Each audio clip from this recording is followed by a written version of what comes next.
Maraming salamat po. Maupo po tayo lahat. Please give the troops tikas pahinga. Tikas! Go! Secretary Voltaire Gasmin, Secretary Jun Abaya, Secretary King Dennis, Secretary Danilo Cortez, members of the House of Representatives, Chief of Staff General Manuel Bautista, Major Service Commanders, Lieutenant General Lauro Catalino Lara de la Cruz, Vice Admiral Jose Luis Alano, Lieutenant General Noel Cobales, Police Director General Alan Purisimo, Director General Aja Rontog, Bishop Leopoldo Tumulak, Foreign Armed Forces Attaches, awardees, other generals and flag officers present, former Chiefs of Staff of the Armed Forces of the Philippines, officers, men and women of the Armed Forces of the Philippines, fellow workers in government, honored guests, mga minamahal ko pong kababayan, muli magandang umaga po sa inyo lahat.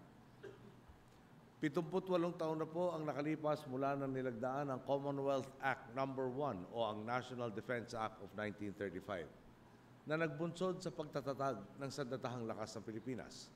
Bahagi ito ng pagsusulong ng kakayahan nating ipagtanggol ang sarili at paghahanda para sa ating kasarinlan. Ito po ang batayang prinsipyong isinabuhay ng ating mga ninuno sa pakikipaglaban nila sa bataan na walang atubiling nilang ipinagtanggol ang ating kalayaan mula sa mga mananakop. Pinagtibay nito ang tungkulin ng mga Pilipino sa bawat henerasyon. Ang ipinagkaloob sa ating kalayaan ay marapat na pangalagaan at ipaglaban upang maipamana sa susunod na salinlahi. Kakibat po ng pagdiriwang natin ngayon ng inyong anibersaryo ang pagpupugay sa kagitingan ng mga nauna nating kawal ng bayan.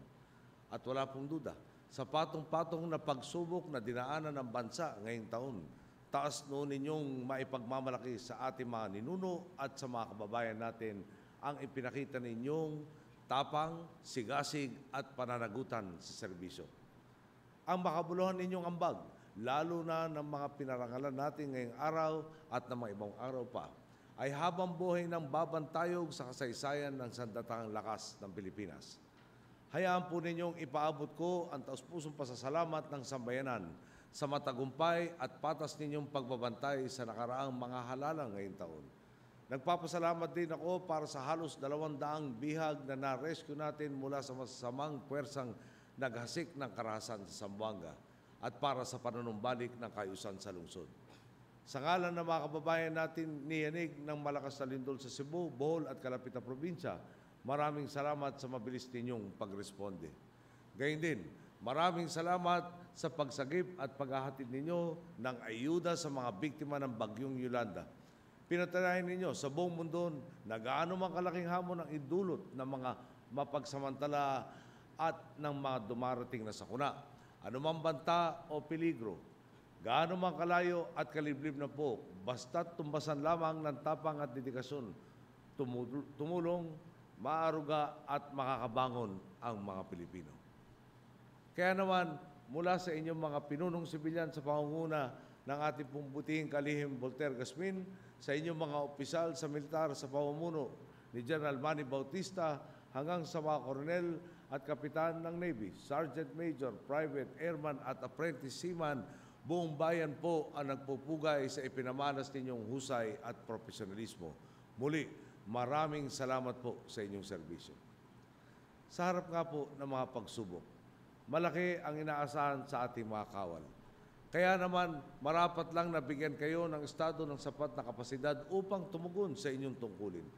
Hindi na po manhid ang gobyerno sa pangangailangan ninyo. Ang tugon natin, tuloy-tuloy na modernisasyon. Kung dati po, iisa lang ang ating C-130, ngayon 3 na at inaasikaso na rin natin ang pagbili ng 2 pa. May 2 na rin tayong mas malaki at mas modernong barko.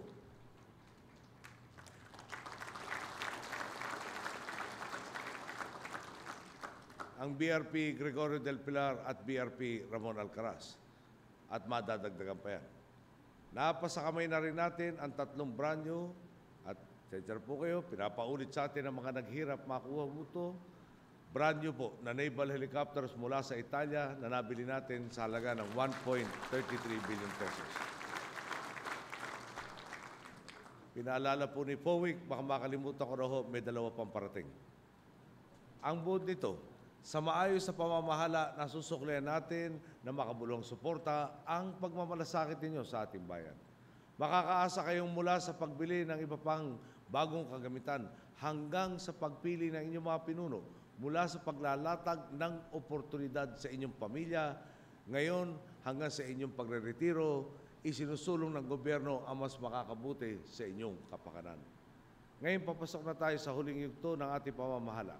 Kumpiyansa ako sa patuloy ninyong pakikibalikat upang hindi madiskaril ang nararanasan nating transformasyon sa lipunan. Batid natin hindi basta-basta magpapatalo ang mga nakinabang sa lumang kalakaran at sistema. Tandaanan lang natin ang pundasyon ng seguridad ay ang kumpiyansa ng sambayanan sa kakayahan ninyong ilayo sa panganib ang bayan at talikuran ang mga tukso. Dahil kailanman, hindi sapat ang manalo lang sa mga laban at ang panandaliang tigil putukan. Ang mas mahalaga, pagwagian ang puso't isipan ng ating mga kababayan at ang tiwala nilang kapag may sundalong Pilipino, panatag ang kanilang kalooban. Ngayon pong nalalapit na ang Kapaskuhan.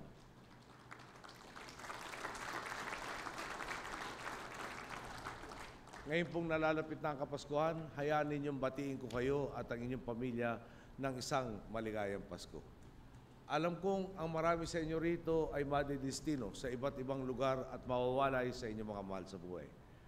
Itinuturing ko na po kayong bahagi ng aking pamilya at talagang humahanga ako sa ipinapakita ninyong sipag at dedikasyon upang panatilihing payapa at ligtas ang Kapaskuhan ng ating mga kababayan.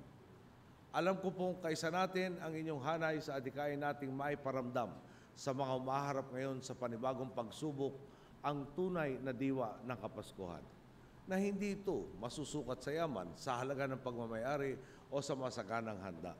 May papamalas lamang ito sa wagas na pagmamahal at pagmalasakit sa isa't isa. Nananalig po tayong bawat pagsubok na ating haharapin ay panibagong pundasyon ng katatagan para sa ating ganap na pagunlad. Kumpiyansa akong patuloy na magiging sandigan ng sambayanan ang sandatahang lakas ng Pilipinas. Nasa kabundukan man, karagatan o himpapawid, sa lahat ng kawal nating naglilingkod sa bawat sulok ng ating kapuluan, taas noon ninyong ipagmalaki na kayo ang mga kawal ng bayan, ang mga kawal ng Pilipino na buong katapatan at kagitingang naglilingkod sa nag-iisa at minamahal nating bansa. Bago po tayo magtapos, nasabi ko na po ito, gusto ko lang po maulit ngayon, talagang isang matinding karangalan po para sa akin ang maging Pangulo ng isang lahi tulad ng Pilipinas at ng mga Pilipino at maging Commander-in-Chief nyo. Talagang napakarami pong karangalan ang ating natatamo dahil sa nagkakaisang sambayanan tungo sa pagbabago ng ating lipunan. Maraming salamat, maligayang anibersaryo po sa inyo lahat.